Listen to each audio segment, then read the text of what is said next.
Welcome back, students.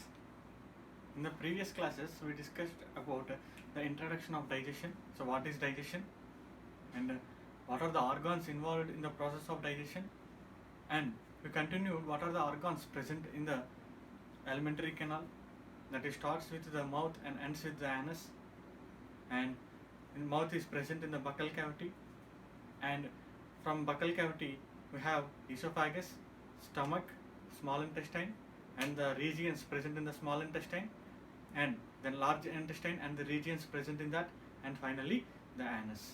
And we had seen the dissection of an alimentary canal also. The outer layers, what are the outer layers?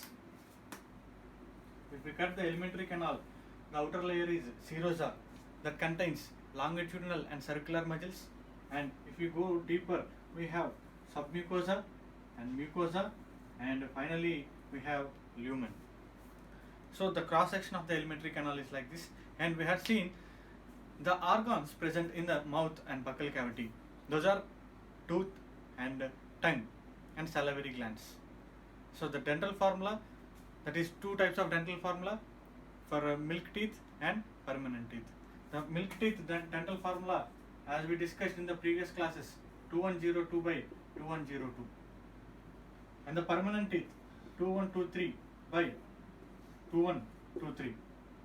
So what is 2102 and how we calculate the dental formula? This is half of the upper jaw and this is half of the lower jaw, and we have to double it.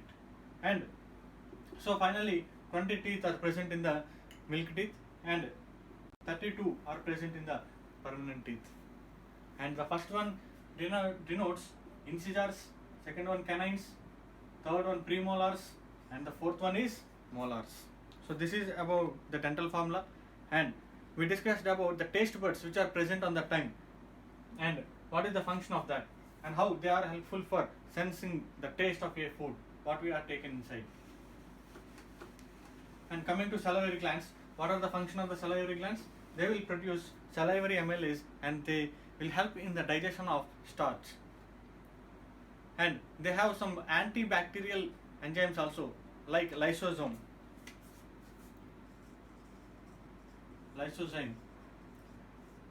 Lysozyme is an antibacterial enzyme which will kill the bacteria.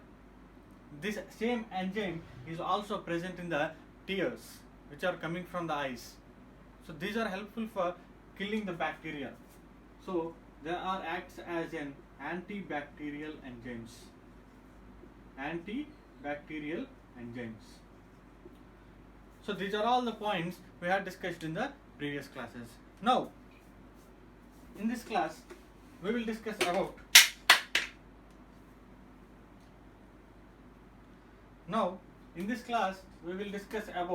the special organs which are helpful for digestion and for protection of our body, and they are also helpful for maintaining the metabolism of different chemicals in our body. So what are those? Those are liver and pancreas.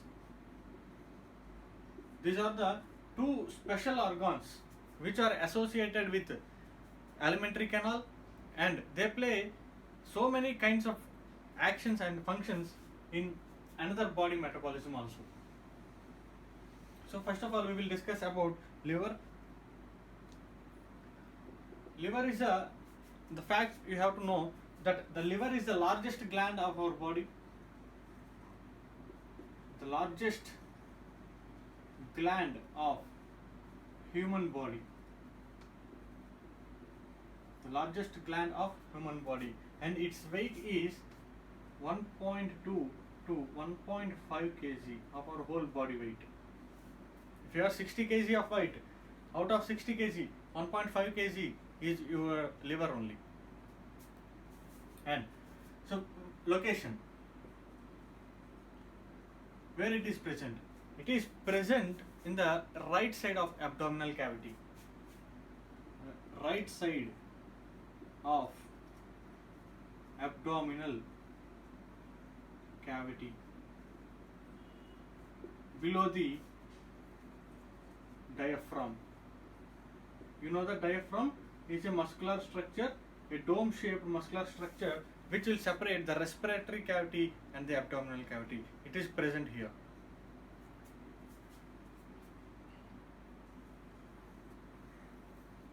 This is the structure of liver, and here this is the diaphragm, and this is the lungs. These are the lungs, and this is the heart, and here we have the elementary esophagus is come up to here, and here we have stomach. This is the structural organization of the liver. We will see diagrammatically.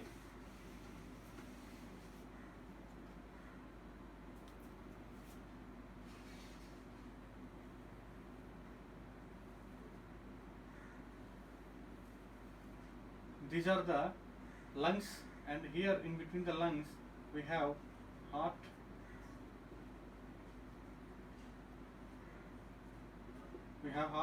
and here we have diaphragm, and from outer side we have esophagus which is running up to here. We have to imagine in the 3D, and here esophagus is extended into stomach, and here we have the liver.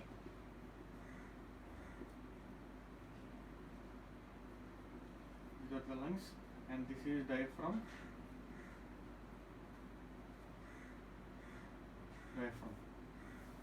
Understanding? And now here the small intestine and the large intestine, like this.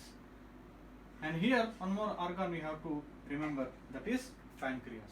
Pancreas is present here. The next organ what we are going to study is pancreas. So now only you can see the position of the pancreas. Now coming to the functionality of liver. What are the functions of the liver? So before going to the functionality of the liver, we have to see the structural aspect of the liver. So liver is present on the right side, and the cells, hepatocytes, some group of hepatocytes are together called as hepatic lobules. Hepatic lobules means some group of hepatocytes will form a group, and they are called as hepatic lobules. And these are the hepatic lobules are the structural and functional units of liver. That means ultimately hepatocytes only. Some hepatocytes are formed as a group, and those group is called as hepatic lobules. And the hepatic lobules are the structural and functional units of the liver. Now we will discuss the functions of liver.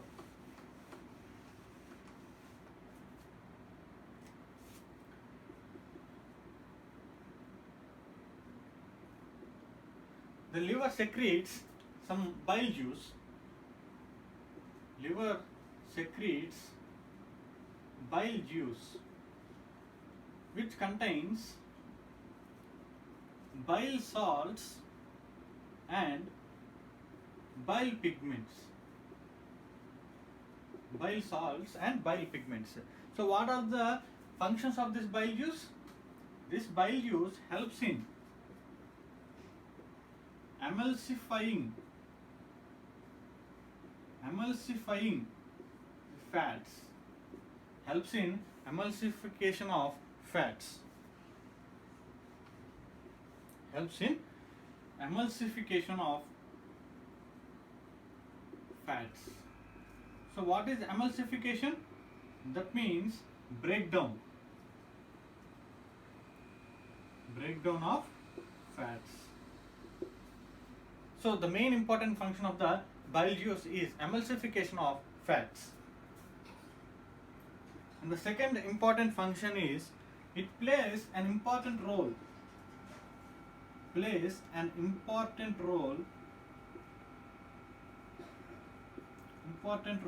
in carbohydrate metabolism.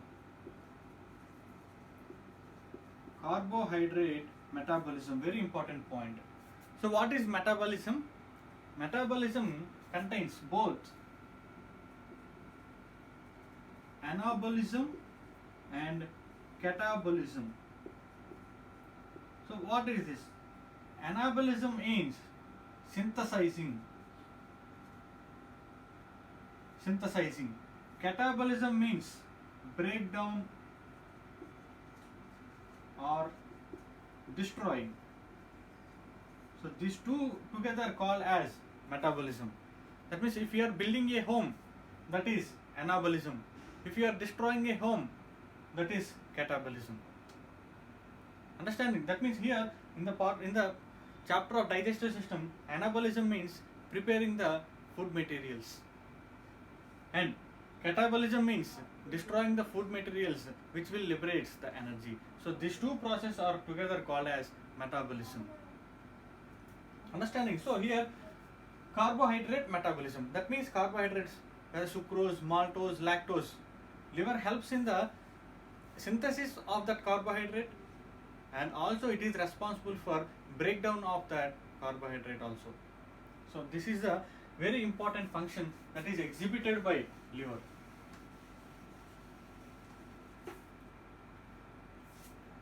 And the third function, it acts as a chief organ of detoxification. As we discussed in the previous classes, what is detoxification? That means whatever the material you are taking inside, that will be digested, and the harmful materials will send to the liver. Whether it is poisonous, it is dangerous to our body or not, it will be checked by the liver. And if it is harmful, it will try to decrease that harmfulness and destroy that harmful substances. So that is the process of detoxification. If the liver is not there, directly those harmful materials, the poisonous materials will enter into our whole cells of the body. So this is the function of the liver. First of all, if you are taking the alcohol is very toxic to our body. So liver tries to detoxify that alcohol for 20 years, 30 years. It will try. And after some time, it will also got stressed, and it will also be tired, and it will stops detoxification of the alcohol. And slowly what will happen? The liver damage will occur. So the alcoholic persons are mainly suffered with the liver damage. So this is once the liver is damaged, that poisonous materials goes to each and every cell, and then other organs will also be spoiled. So this is the main function, that is detoxification. And it acts as a thermoregulatory organ. It acts as a thermoregulatory organ. That means it will helpful in maintaining the body temperature by metabolism of different substances in our body. As a result of that, the energy is liberated, and the energy is in the form of heat. So it will maintain the body heat. So liver acts as a thermoregulatory organ.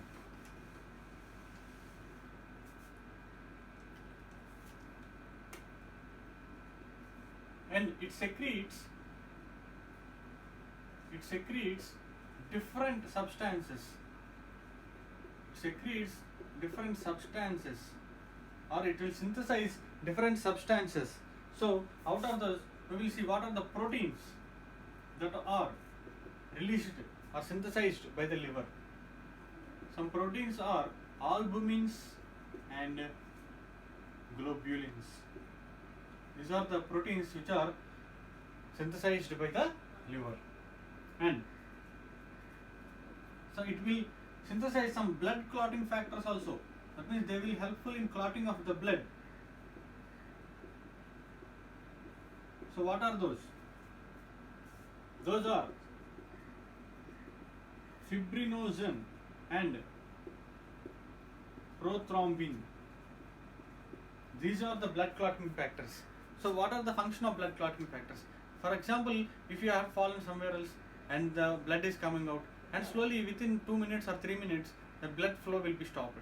So what happened there? That is because of releasing of different blood clotting factors like fibrinogen and prothrombin. So due to that, the blood clotting will be happen. So these are the helpful in preventing the loss of blood from our body. And it is also releases some anticoagulants. Those are heparin, anticoagulant. It will prevent the blood from the clotting. See, the same organ here it is preparing the blood clotting factor, and here it is preparing anti-blood clotting factor. That is heparin. So these are the diversified functions which are exhibited by liver. So many functions it is performing. It is performing in a lipid metabolism also, and it is performing different kinds of detoxification functions like alcohol, smoking, whatever the poisonous substances which are entered in our body, that will be checked out by the liver and allows the transport of the substances by making them less toxified or very friendly substances. These are about the functions of the liver.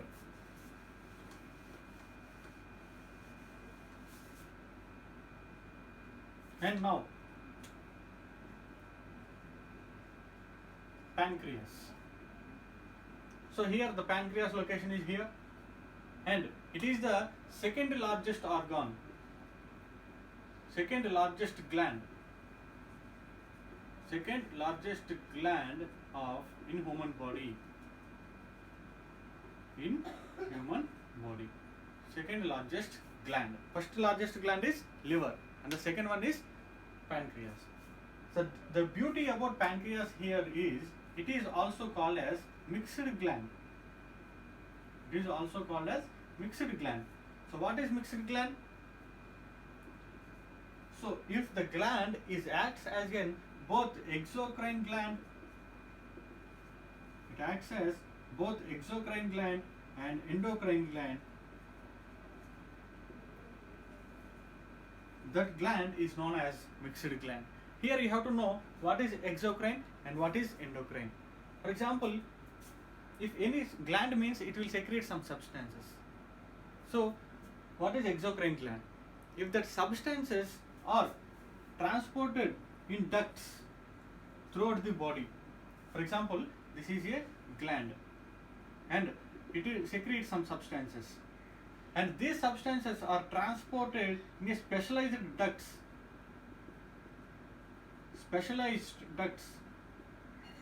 which allows the transport of only these substances, not other substances. So specialized ducts, if it is have, that gland is known as exocrine gland. That means here the sweat glands, it will release the sweat, and salivary glands, only saliva is transported in that ducts. So these are all the exocrine glands. But what is endocrine glands? Endocrine glands means this doesn't have ducts, no ducts. Then you can ask me a question, what is that? Sir, ducts are not there here. Why and how the substances are transported? The substances are transported in the blood. So that are released into the blood, and through blood only they will reach each and every affected organ. So this is the difference between exocrine and endocrine glands. But here the pancreas is acting as both exocrine gland and endocrine gland. So which parts acts as an exocrine gland and which part acts as an endocrine gland? Here in pancreas we have pancreatic acini.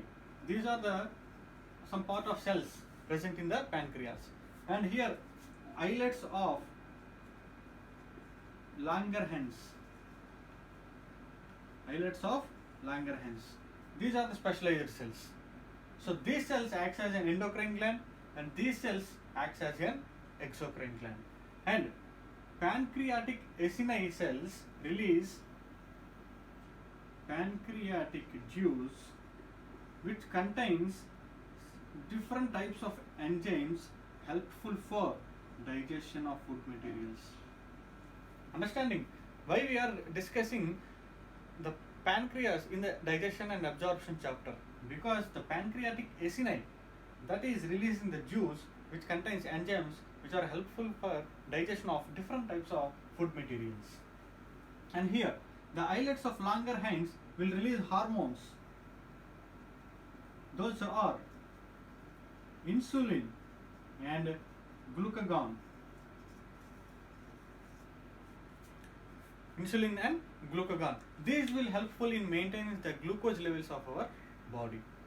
For diabetic patients, they have taken the insulin injection every day because their own pancreas cannot be able to release sufficient amounts of insulin. That's why they are taking from outside.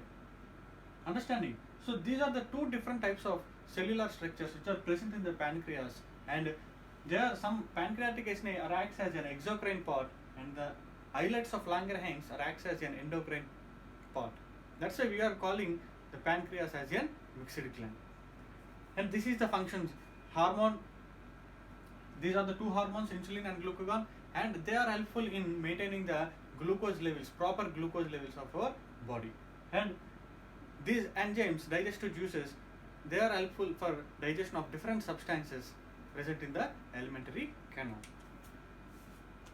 This is about the two specialized organs that are present and associated with the alimentary canal in the process of digestion.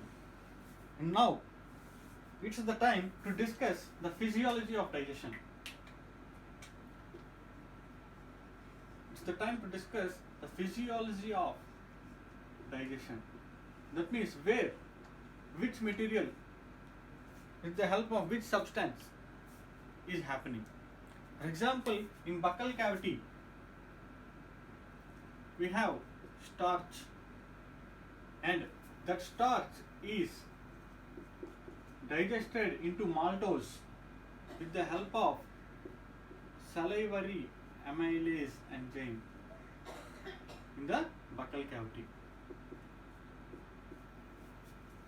In the buccal cavity, the starch is digested into maltose with the help of salivary amylase. And in the small intestine, the fats are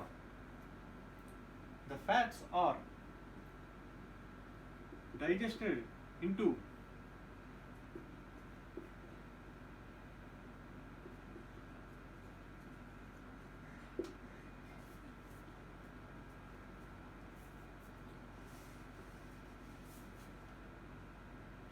in the small intestine, the fats, first of all, with the help of bile juice, which is secreted by the liver, they are turned into emulsified fats, and then they are turned and break down into very simpler structure, that is fatty acids plus glycerol. With the help of another enzyme, those are known as lipases. So this is how the fats are digested in the small intestine. And if you are coming with the other substances like proteins and different types of carbohydrates, so how they are digested, we will see now. Now we will see the different types of carbohydrates. So these enzymes you have to identify, and you have to observe which enzyme turns which substance into which product. So those things you have to understand. The carbohydrates in the presence of pancreatic amylase, those turn into maltose, galactose, sucrose, lactose, etc.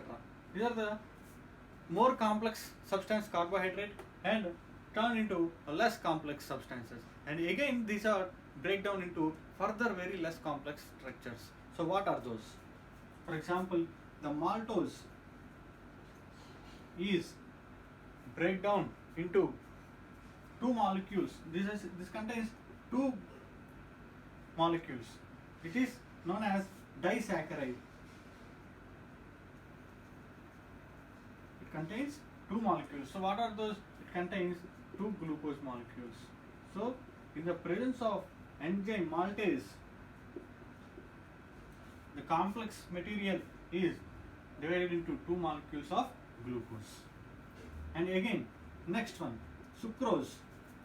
It is break down into one molecule of glucose plus one molecule of fructose. In the presence of an enzyme that is sucrase, and it is also called as invertase. It is also called as invertase. And another substance, lactose. Lactose is in the presence of lactase enzyme. It is digested into one molecule of glucose and another molecule of galactose. These are the different kinds of disaccharides which are divided into monosaccharides. That means only one compound in the presence of different specialized enzymes. And now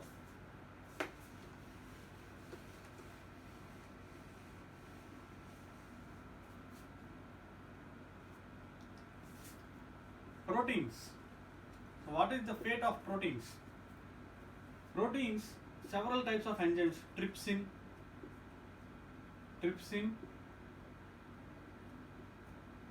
chymotrypsin, and different types of peptidases.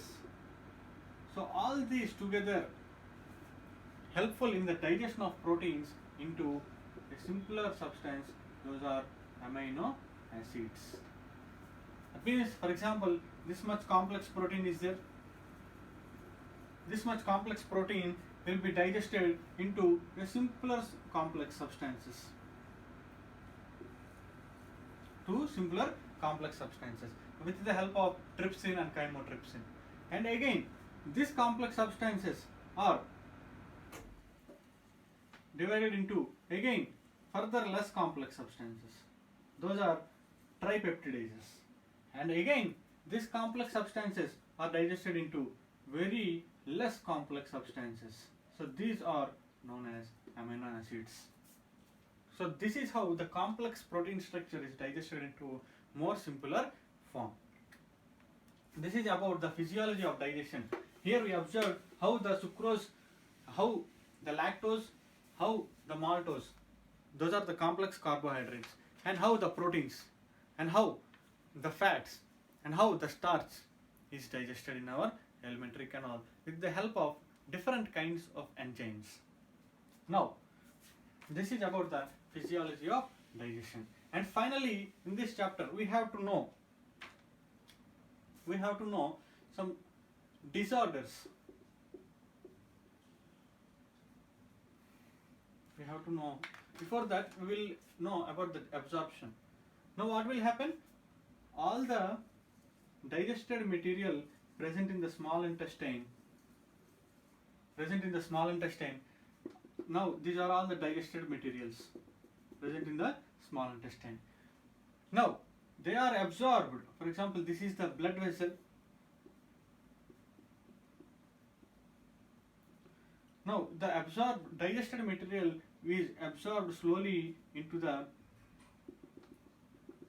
blood vessel, and from this blood vessel it will transport to the heart, and from heart it again pumps to each and every cell of our body, and each and every cell will get energy by utilizing those digested materials. This is how the absorption process takes place. And now, the disorders which are associated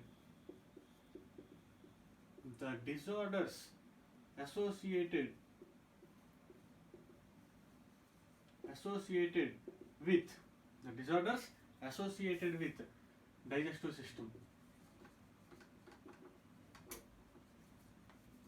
So what are the diseases or disorders? So first one is jaundice. So what is jaundice? It is the infection of liver. If liver is infected, then jaundice will come. And it will, in this disorder, the skin and white part of eyeballs turns into yellow color. So why yellow color? Because due to the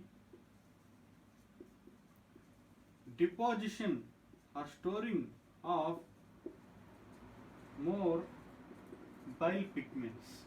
So that bile pigments, if the disease is increased and the infection is increased, slowly sometimes it may leads to death also. The severe jaundice will leads to death also. So this is about the jaundice, that is the infection of the liver, which results in the storing of deposition of more bile pigments, and the skin and the white color of the eyeball will turns into yellow color. And another disorders like vomiting, indigestion,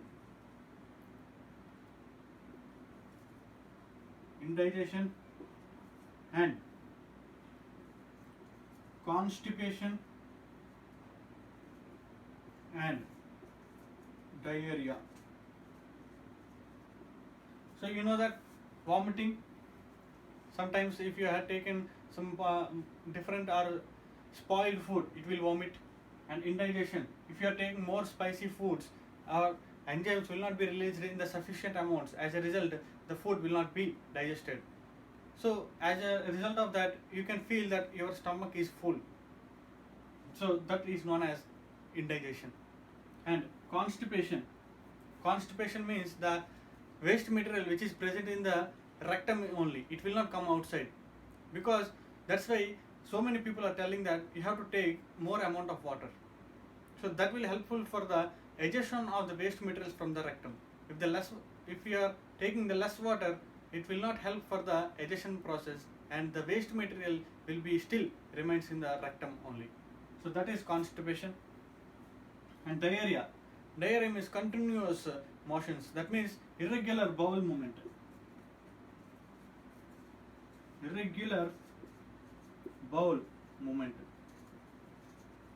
That means whatever you are taking inside, it will go outside.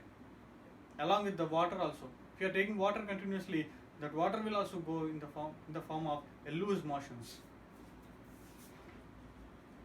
Loose watery motions.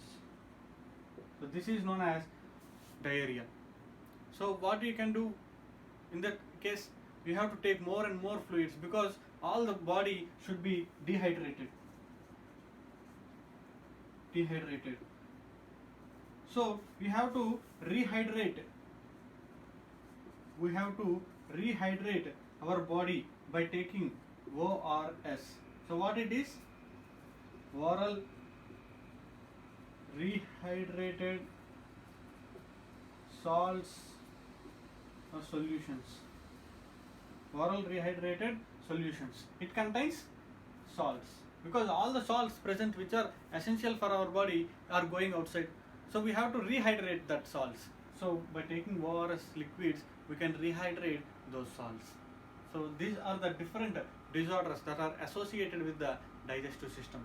So if you are having good healthy habits, then we can eliminate all the kinds of diseases. See, these are the simple but harmful diseases. If you are not going, the waste material is not going outside, that is constipation. That is also dangerous to our health. So by having good healthy habits, by taking good food, not avoid junk food, avoid beverages like cool drinks. So by habituating the good healthy habits, and we have to eat at particular specific time only, not at odd times, midnight 12 o'clock, midnight 11 o'clock, it is not a good time. We have to finish our dinner before 7:30 or 8 p.m. and before you are sleeping, the food itself will be digested. So that's how you have to plan, and you have to maintain a good healthy and hygienic healthy food habits. Then we can avoid all these types of diseases which are associated with the digestive system.